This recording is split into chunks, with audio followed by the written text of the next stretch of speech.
All right, thank you for staying with us. Let's run through some of the issues that I mentioned to you earlier on in regards to UON, the University of Nairobi. So they've given 48 hours, the Students Association, to the administration to review the fees. Some of it has gone up to about 118%. Professor says it's not that high, but they've given an ultimatum. He says they will engage so that they come up with this. But there's a reason why all these reforms were done. This is according to the administration. One of the reasons they say is the government of Kenya capitation reduced by 2.7 billion shillings in 5 years. That then means that the university is struggling to get some money. There's revised figures reflecting differentiated unit cost, which they abbreviate as DUC. This essentially just means every course has its own costs. Therefore, the costs vary depending on a particular course. Fees have not been revised in the last 10 years, they say. And then there's the changing needs of the clients and the industry. This is the whole reasons why the administration says they're reviewing the fees upwards. But there's still a lot of restructuring that happened in that reforms that we're talking about. You see all these offices, all of this were abolished. The DVC Finance, DVC HR, DVC Student Affairs, DVC Academic Affairs, DVC Research and Innovation, all those were abolished, then merged into 2 associate VC positions. And there's still more that's still coming through. The principals and all the deputy principals were also abolished. Then the new position now is the executive and the associate deans. There's also a bit of an issue with associate deans here because some of the lecturers say that these were positions that they used to elect. Now they're appointed by the VC. We'll find out from him if he's making those direct appointments. All the colleges, 6 of them, were also abolished. Faculties reduced from 35 to 11. These are wide-ranging reforms that are biting at the University of Nairobi right now as we speak, and it doesn't really end there. Some of them were retained. All the 14 research institutes, including Harvey, have been retained there, but they're supposed to only do research and not lecture in any way or shape or form.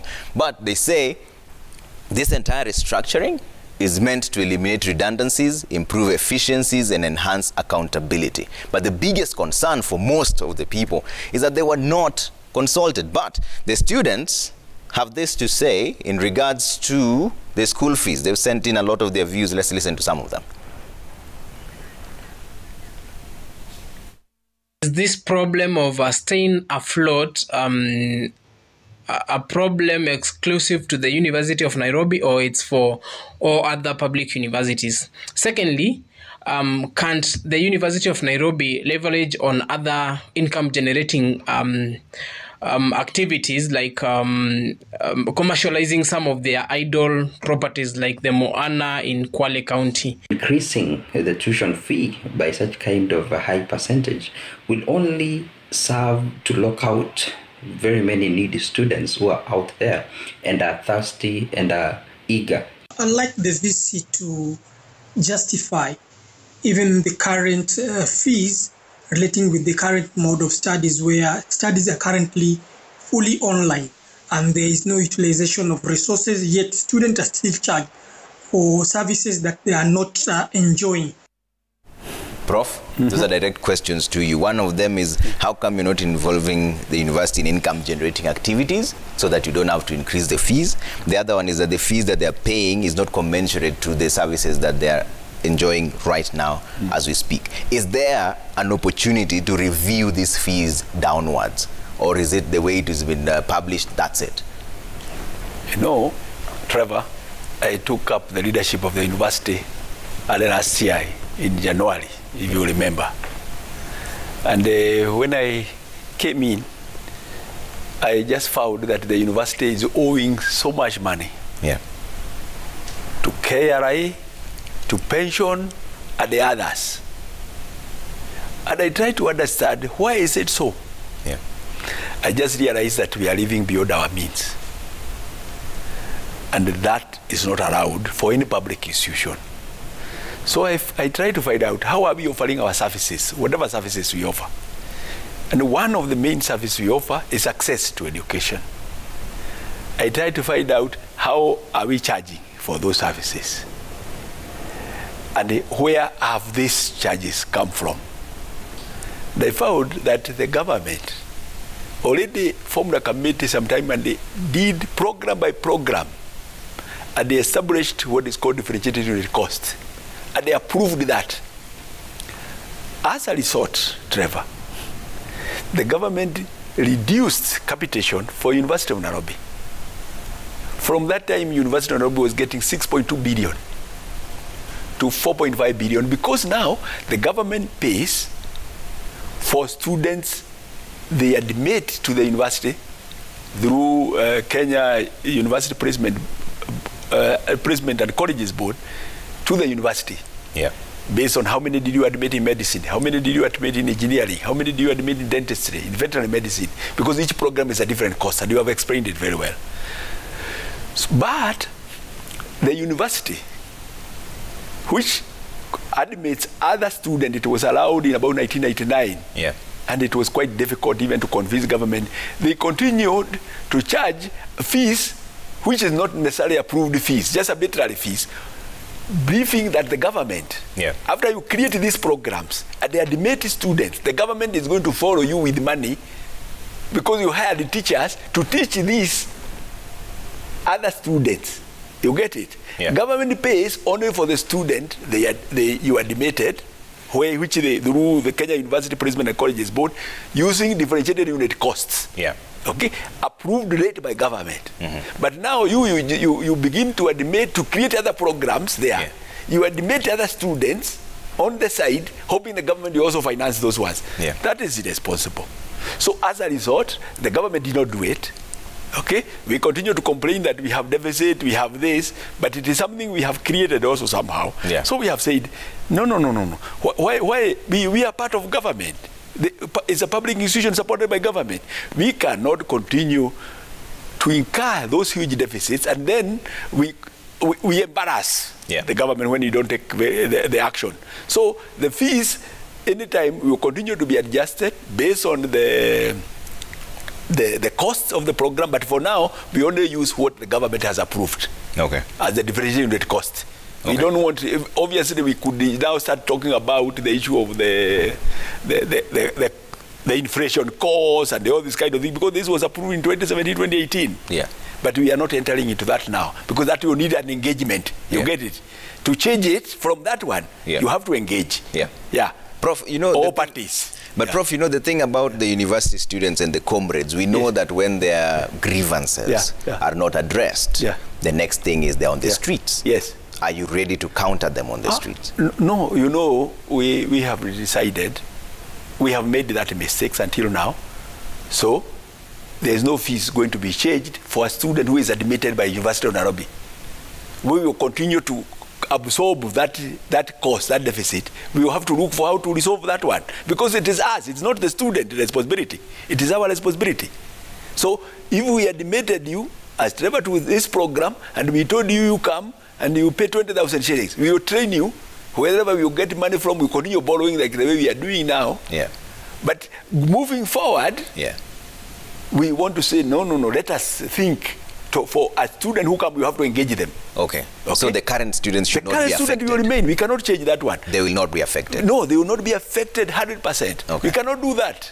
Okay. Because we have commitment with them. Even you, when you go to look for a menu, somewhere you want to eat something, and you see this is price, this is a price for this, this is a price for, and then you sit down, you are served. Someone cannot now say the price is different. Okay. You get that one will be responsible. Okay. And if you are to do that, then you would have to consult the person. Yeah. You get it.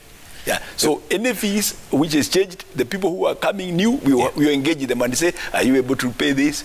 What do we do? But otherwise, we don't want to borrow money to continue incurring deficit as a public institution.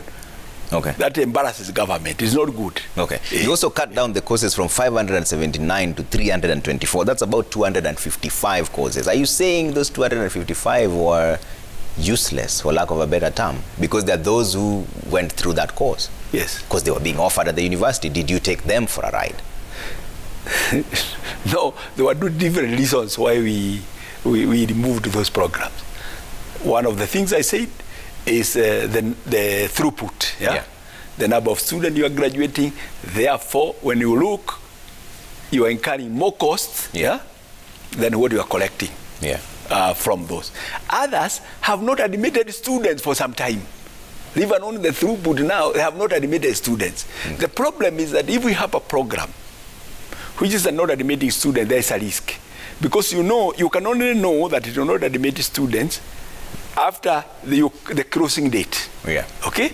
So what do you do in the meantime? You must prepare to receive students. Yeah. So because otherwise, if they turn up, what are you going to do? So you have to do the timetables, you have to do the schedule, you have to allocate people, those lectures. Then come the time, there's no one. there's no one. Okay? So it becomes, so that is another reason, yeah. Okay. Which made us do that kind of thing. The numbers and the throughput. Others are issues of like,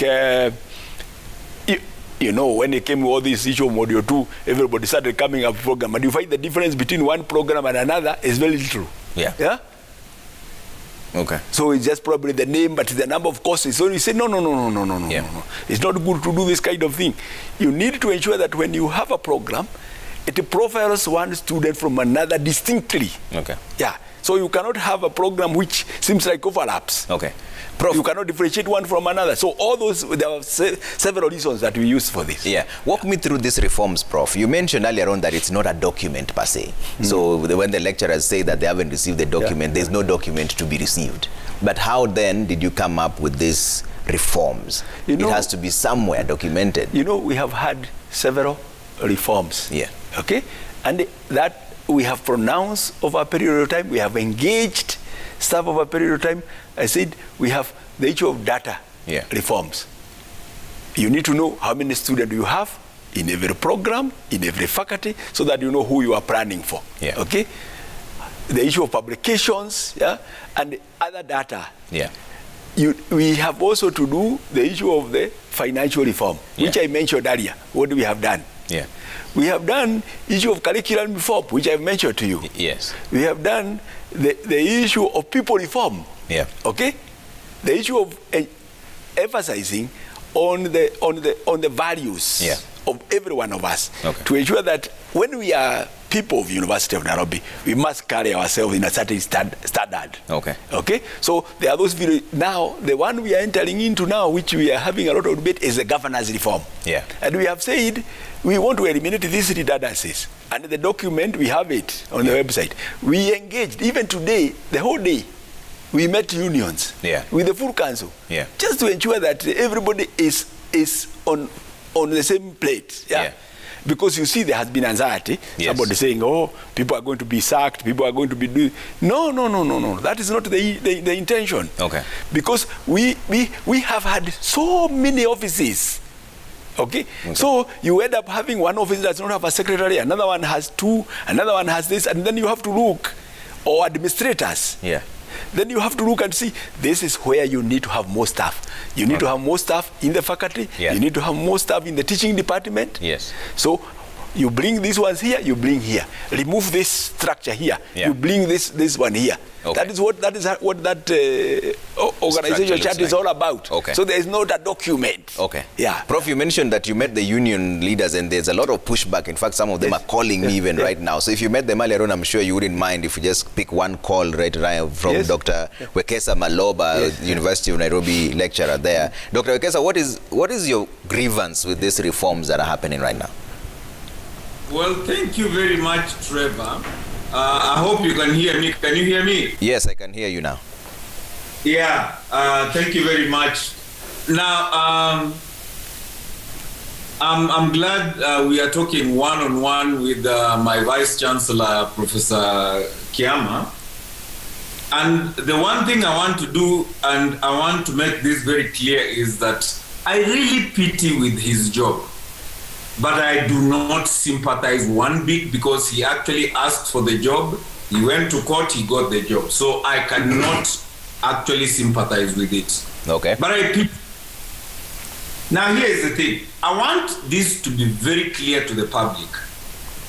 There has not been any kind of public participation by the lecturers in any of the reforms that he's talking about. This is clear. Whether it is actually going to be glossed around for PR purposes, that this is actually has taken place. This is not true. Let us not gloss through this. We are not about to do a PR about something that has not happened. I will not be able to gloss over something that my own members have done. I'm sorry. I cannot do that. There has not been any public participation. This is something that is being imposed top down in terms of restructuring of the university. Number two, let us not even try and imagine that our students who have been online have actually been taught in the same manner that we have been having them face to face. There are so many studies going around. We all know this. Let us not kid ourselves. Professor Kiama, myself, we attended one-on-one lectures. This is how we turned out.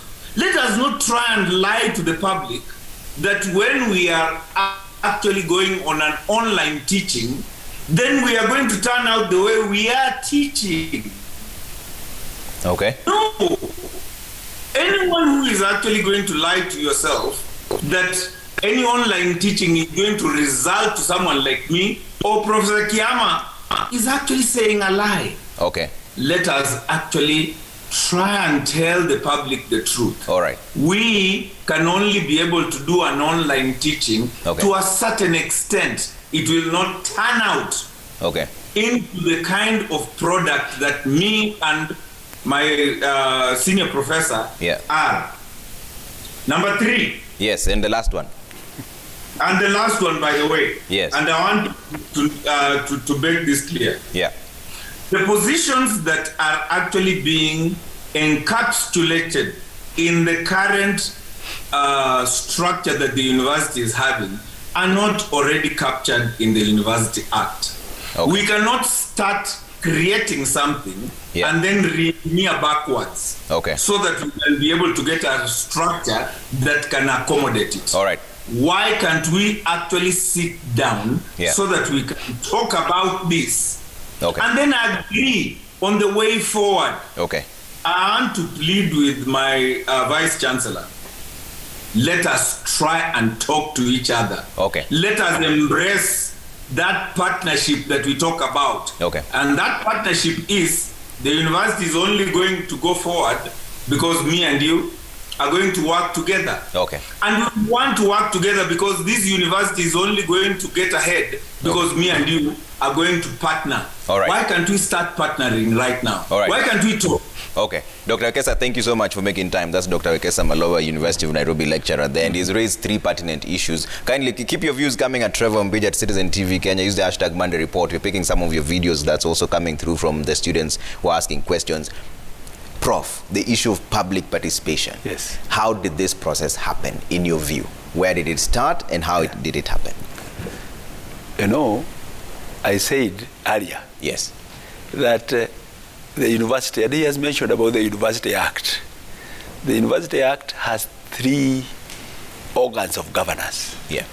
It has Senate, it has Council, it has University Executive Board. The highest one is the Council. Yeah. Which deals with the hiring and all this and approving policies, etc., and the Senate dealing with academic issues. Yes. And the University Executive Board assisting the Vice Chancellor. Then there are 2 offices created by the University Act. The one office is the office of the Chancellor. Yeah. Yeah? Yeah. Who, again, the laws are defined there. The next office created is the office of the Vice Chancellor. There is no other office which is created in the University Act. I think this is very clear. Yeah? All the other offices are created in the statutes, in the charter. But the University Act also provides very clearly that the council must provide statutes to provide the organization of the university. Yeah. Now, the consultation in the university is done through, first of all, myself. Mm-hmm. I have pronounced this and called upon all staff to give their views. Yeah. We also did write to staff, all of them, to give their views, and we gave questionnaires. Yeah. Yeah? Then we formed several committees. We have 4 committees with reports which went aloud and consulted staff. And for example, said, the university administration is top heavy. Yeah. Okay? There are so many DVCs. We created so many DVCs. Is that our commandate? And this one, even when you pick, even from the people who are not university people, they will tell you that 5 DVCs. Yeah? What is your comma date? And where are you using money the way you should use it? So everybody said, no, it is top heavy. Okay? So then you find that the student keep on saying, oh, it takes us very long to get our results. Admission processes, sometimes to get feedback takes very long. Yeah. So all this, the information that people have been giving and saying we need to address this governance issue. Okay. Okay? Then, so I saw the questionnaire, we formed committees, and after that we went through Senate, which is a representation from academic members of staff. And then after that we said to all senators, if you have any views and you get views from other people, please send them. Okay. Because now from here, the document goes to council. Okay? So that there has been a fairly detailed consultative process in the format the university works. Okay. Yeah. Are you then surprised when you hear lecturers saying that they were not consulted? You know, the university is a very complex place. Yeah. Very complex place. So we don't get surprised. And also, you know, in the university, in the act itself, it also provides that every academic member of staff is free to comment on any issue, including issues regarding the country. Yeah. They are free to comment. You know, some people feel an academic member comment and they think it's bad. During my time as Vice Chancellor, I've said we must allow everybody to comment and give their views, because it is through that you are going to get the truth as we search the truth, all of us. Okay. Because that is the role of the university. Okay. Not like the yesteryears when people would speak and then they are punished for speaking or they are detained for speaking. So it is a positive thing. So even when they say that we listen, we say, what is the matter here? What is it that we can do? That is why we said, okay, let's call the unions and have a discussion with them. We had a whole morning today with them. Yeah. In the financial reforms, I know there are many pillars. There's governance reforms, there's the people reforms, financial reforms. You're thinking of reducing the number of bank accounts to 2. How many does the university have? No. We have not reduced them to 2. Yeah. Because, you know, there are certain granting organizations who require that you don't commingle funds, okay? Because of accountability and traceability. Yeah. If they give you this amount of money to do this project, they want to know that money came out to do only that. And you can ask for a statement and they get it anytime. So so there are those kind of research grants. There is endowment grant account where you have also when you have money, you can keep for supporting student activities and all this kind of thing. Okay. So there are a number of accounts. We have like about 20 or thereabout. Yeah. So that and that is what we can be able to manage, because you cannot afford again to have so many accounts. It's not a good thing. Yeah. Okay. Because you need to have, anytime you want to know your cash flow, you can manage them. Yeah. You want to have a revenue accounts, you need to have expenditure accounts, so that you don't mix again revenue and expenditure. Okay. Yeah. In your financial reforms on the circular that you sent, you say that the reforms are meant to enhance accountability. Has there been theft at the university, Prof? I don't have any evidence of any theft. Okay. You know that you can see the way I'm responding to that, because now that I may say this, then tomorrow somebody finds something. I don't know, because I choose myself to look ahead positively, to see what is it we can do together as a university to rescue University of Nairobi. And I've shared this to all staff. And they said, no, we are here now. We have been here. And you heard Maroba say it also, that we have been here. Yeah. We need to ensure that this university, we leave it to our children and to our future generation. Now, when it is operating under those huge deficits, when we owe so much money everywhere, how can you know now what is actually happening? Obviously, there could be wastage, which we are trying to ensure that anywhere we see that kind of thing, we seal any wastage of resources, to ensure that after that we go. One of the students was saying, why can't we get more IGU, income generating, to make more money? That is also something we are following up. only that you need to realize that the environment we work in is not the exact environment for business. Okay. Because you are regulated by the Public Procurement Act and all the other responsibilities of any public entity. Okay. Yeah. So if you are going for competition with other suppliers, it is very difficult. So you have to deal only with things you have competitive advantage with. Okay. Then what we have competitive advantage in is offering higher education. Okay. Is offering consultancies. Yeah. Yeah. And there we have created the university enterprises. Yeah. UNES. Yeah. To deal with that. Yeah. So, and also the other one we have competitive advantage is research. Yeah. To attract money. Not perhaps then to grow cabbage or things, this kind of thing. That by the time you make money, it's going to be very difficult. Okay. But we have areas we have competitive advantage. Offering access to higher education, research, and consultancies. Okay. And then we are also thinking about the issue of intangible assets. How to exploit intangible assets.